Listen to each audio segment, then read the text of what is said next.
Olá, turma linda e maravilhosa que nos assistem. Bom dia! Espero que esteja tudo bem com vocês, porque comigo está ótimo. Para os meninos, o Novembro Azul é um lembrete que vocês precisam cuidar, se proteger-se, não só em novembro, em todos os dias do ano. Assim como nós temos o Outubro Rosa, para vocês o Novembro Azul, Maravitop Maravigold. Não esqueçam de consultar os seus médicos, seus profissionais de saúde, para ver se está tudo ok com vocês, para não terem surpresas ao longo do caminho. Um bom dia a todos os meus meninos do canal. Esse é um recadinho para vocês, não é só novembro que tem que se cuidar, é o tempo todo. Gatinhos! Mas no vídeo de hoje, a gente vai relatar mais um sonho dessa Laura mística aqui para vocês. Espero que vocês gostem. Quem gostar, compartilha, comente, deixa seu joinha, que isso é muito importante para que o canal cresça, para que os conteúdos sejam apresentados a outras pessoas. Ativem o sininho onde diz todos, para que vocês recebam todos os novos vídeos.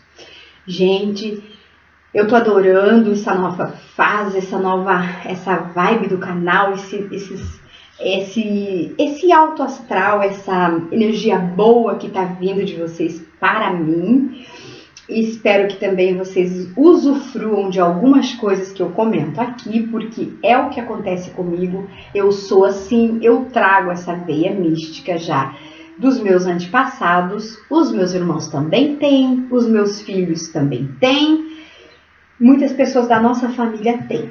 Herdamos da nossa avó, como vocês já sabem, então isso é muito nosso. E eu considero como um dom. Muitas pessoas me perguntam se eu sou vidente. Eu não sou vidente. Eu apenas recebo alguns recados do além. Alguns eu sei interpretar, outros eu não sei interpretar. E outros eu não sei onde vai acontecer. Acontece depois que acontece, eu lembro. Foi assim que eu sonhei, eu estava lá naquele momento, eu fui avisada daquele exato momento. Mas o que eu venho relatar para vocês aqui hoje é um acontecido muito bonito. Foi um sonho surreal que eu tive em 2010. 2010 foi para mim um sonho, um ano, quer dizer, de muitos sonhos reveladores. E eu digo assim, muitos sonhos místicos que me intrigaram. E eu nunca os esqueci. E agradeço muito hoje poder estar tendo o privilégio de deixar aqui gravado, de poder compartilhar com vocês essas minhas experiências. Bom, vamos lá. Eu tive um sonho, gente, muito intrigante. Eu trabalhava na praia nessa época. E os meus sonhos, assim, minhas premonições, meus sonhos, ou essa veia mística, ela aflora quando eu estou fazendo jejum. Eu não sei se alguém de vocês aí do outro lado sabe por que motivo isso acontece, comente aí comigo. Mas se eu estiver fazendo jejum, se o meu corpo estiver sendo privado, tipo assim, se eu estiver no meu jejum intermitente de 20 horas, 18 horas, como eu faço, eu tenho muitas dessas revelações. E nessa época eu fazia jejum, mas não porque eu quisesse. É porque a gente trabalhava, eu era gari nessa época, eu varria ruas junto com a minha sogra, e lá em 2010, isso era lá na Itapema, e lá a gente podia levar água num vidrinho, numa garrafinha de água e suco para ir tomando o tempo todo para não se desidratar, porque o sol era muito quente. E, gente, eu fico assim, maravilhada quando eu lembro desse sonho. E também como era, nessa época da minha vida, foi uma época que eu me resgatei como pessoa, mas principalmente depois desse sonho que eu vou contar para vocês. Até nesse dia desse sonho, eu era uma Laura. Eu era egoísta, eu era metida, eu era brigona eu sempre sou, mas eu era mais ainda. Eu não sabia escutar, eu não queria sentar perto de pessoas para comer sentada ali numa calçada no chão. Eu era muito nojenta. Eu tive bastante dinheiro lá no passado, como todos vocês sabem, uma vida farta, boa, porém não sabia usufruir. Tanto é que agora, né, que eu tô sabendo cuidar do dinheiro que eu tenho. Mas na época que eu morei no Paraná, há muitos anos atrás, até 2006, comecinho de 2006 aí, 2005 para 2006, eu tive muitas coisas, eu fui muito bem de vida, eu tinha minhas casas noturnas e eu ganhava muito bem, eu tinha meus empregados, então eu não precisava trabalhar para ninguém, eu não me misturava com pessoas que não tivessem um nível de vida como o meu. Eu era muito prepotente. E trabalhando ali na Itapema, varrendo rua, eu aprendi a duras penas, porque eu tive 2 vezes lá. A primeira vez eu não aprendi, foi nada. Na segunda temporada que eu comecei a aprender. E foi nessa segunda temporada que eu tive esse sonho maravilhoso. O patrão que nos recrutou para trabalhar lá na Itapema era o mesmo do ano anterior. Em um outro dia eu conto para vocês. E esse rapaz chamava-se Valmor. E ele era evangélico muito assíduo, muito fervoroso. Gente, ele, na primeira vez que eu fui trabalhar lá, até ele mesmo me engoliu porque eu trabalhava muito bem. E na segunda vez que eu fui trabalhar, ele já me chamou porque gostou do meu serviço e porque sabe, os caminhos de Deus ninguém sabe, só Deus mesmo. Quando nós fomos fazer a entrevista aqui em Tijucas, ele olhou, tava eu e minha sogra, ele falou, pode contratar, nem precisa fazer entrevista, eu já conheço essas 2 pessoas. E nos levou a trabalhar lá. E um certo dia, eu fui trabalhar. E a minha família, meu irmão, minha cunhada, o irmão pai do mano, tava morando aqui na Itapema, onde ele sempre morava. E eu fui trabalhar ali, na Itapema, varrendo rua, eu e a minha sogra. Gente, não é que era ruim, é porque quando você trabalha nesse serviço, as pessoas não te enxergam, você fica invisível. As pessoas não te emprestam o banheiro, as pessoas passam por ti, jogam o papel onde você está varrendo, elas verem o lixo ali, elas verem o lixo da rua, ali o lixeirinho da rua, mas elas jogam no chão, que é para você catar. Elas não têm amor pelo próximo, elas são prepotentes, assim como eu tinha sido outrora. E aí, gente, olha só. Esse dia estava um dia escuro, não tinha chovido, e eu não gosto de dias escuros, eu me sinto sufocada, eu me sinto, não sei, eu gosto da chuva, mas eu não gosto da escuridão da chuva. Mas nesse dia em especial, para amanhecer esse dia, eu tinha tido um sonho. E esse sonho estava lá na minha cabeça assim. Eu sonhei que eu estava lá varrendo rua, como eu varria, né? E eu, voltando para ir para o escritório, eu tinha que passar por uma casa onde ela fazia um L. Você entrava aqui e saía lá. Essa casa era vazia, tinha 2 entradas, uma entrada aqui e uma entrada nessa outra parte aqui. E a gente, para cortar caminho para chegar no escritório, fez aquele L, assim e assim, né? E ao passar nessa primeira porta, na segunda porta aqui, tinham vários calçados, chinelos havaianas. E um dos chinelos, o número do chinelo era 36, que eu lembro até hoje. E depois que eu vi aqueles chinelos ali no chão, naquela segunda porta, uma segunda porta bem grande, aí você pegava as esquerdas e para ir para o escritório. Porém, no passar naquela porta para ir para o escritório, o que aconteceu? Eu olhei assim aonde seria os prédios que eu iria para o escritório, nós todos. Havia uma porta imensa, gente, mas imensa do chão até o céu. Era uma porta, era só o formato de uma porta, mas ela não tinha a porta para abrir. E lá nessa porta estava um homem vestido de cetim branco, com um cajado na mão, uma barba muito comprida, branca também, alvejada, assim, linda e maravilhosa. E aquele homem tinha uma voz de trovão. E o céu que cobria ali aquele lugar, ele estava escuro, mas tão escuro, que ele parecia uma borra de café. Escureceu o céu todo mundo indo, procurando abrigo. Sabe quando vai vir um furacão mesmo.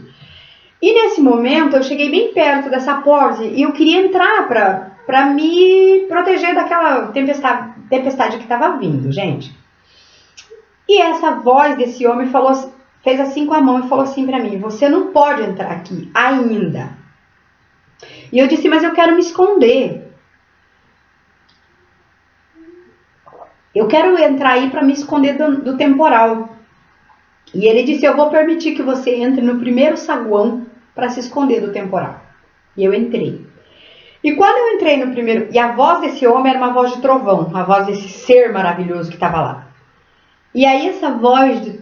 Quando ele deixou que eu permanecesse no primeiro saguão, enorme, não tinha nada, só tinha assim tipo umas pedras que dava para se sentar. Mas era tudo branca, parece aquelas pedras sabão.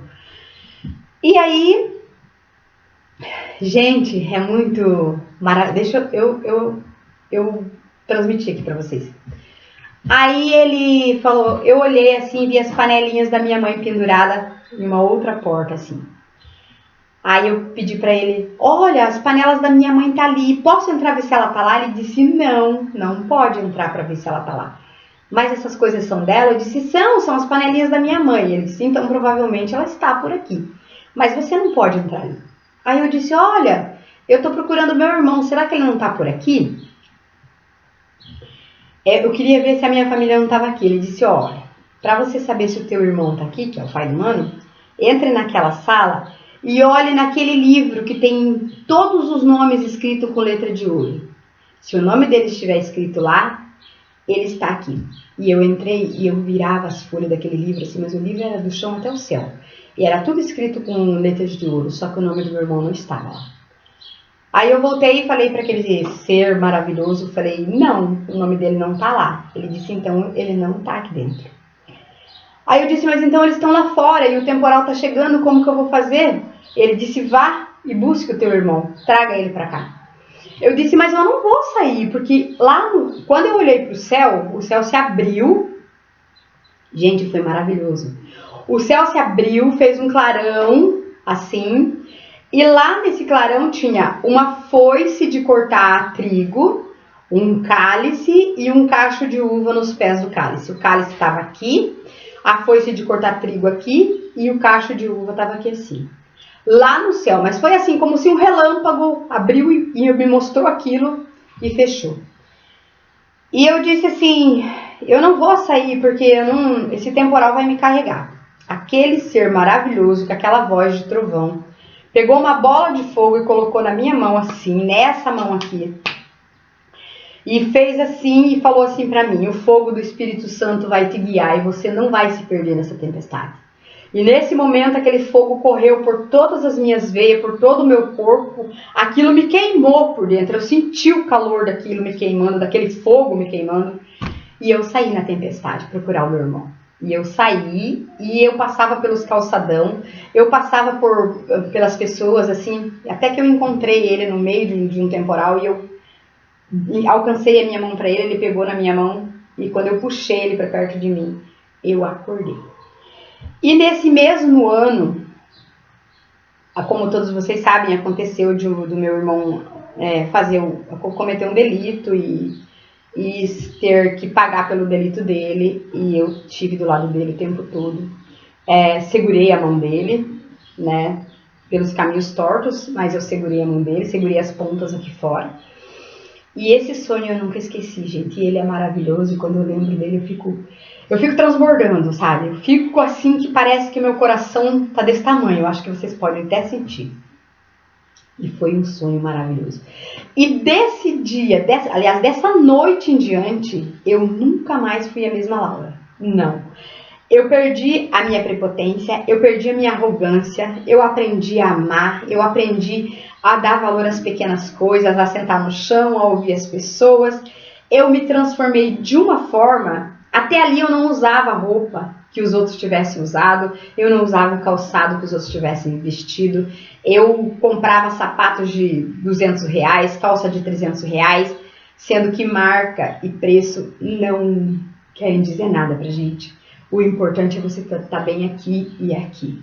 E hoje eu vim relatar esse sonho para vocês, porque desse dia em diante, eu me transformei de um tanto que eu mesmo não me reconhecia. E eu falei isso pro meu patrão, eu contei na época para aquele meu patrão, pro Valmor, esse sonho. E ele, como evangélico e entendedor da palavra, ele me disse que eu fui visitada pelo Espírito Santo. E se foi mesmo, foram várias vezes que o Espírito Santo me visitou. Mas nesse sonho especial, ele queimou o meu ser por dentro. Aquela Laura que existia lá no Paraná, que só queria saber de dinheiro e que só dava valor para quem tivesse números na conta bancária, ela deixou de existir. E passou a existir uma outra Laura que dá valor para tudo. Até para uma garrafa PET que estava no chão, eu sei que aquilo ali para uma pessoa serve, que para uma pessoa, se ela tiver várias garrafas PET, ela vai ter o dinheirinho para ela comer o pão de cada dia. Gente, o vídeo de hoje é esse. Se vocês gostaram, se identificaram, se vocês têm alguma coisa para me dizer sobre esse sonho, deixa nos comentários que vai ser muito bem-vindo e eu vou responder a todos os comentários. Um beijo a todos, um bom dia. E vamos seguir em frente porque a vida é maravilhosa. Vamos curtir a vida, vamos ser felizes. Um beijo a todas as meninas e meninos que assistiram esse vídeo até agora. Comentem, compartilhem, ativem o sininho, dê o seu joinha. Vamos fazer o canal crescer porque a metade é de vocês e a metade do canal é meu. Amo vocês de paixão. Até o próximo vídeo.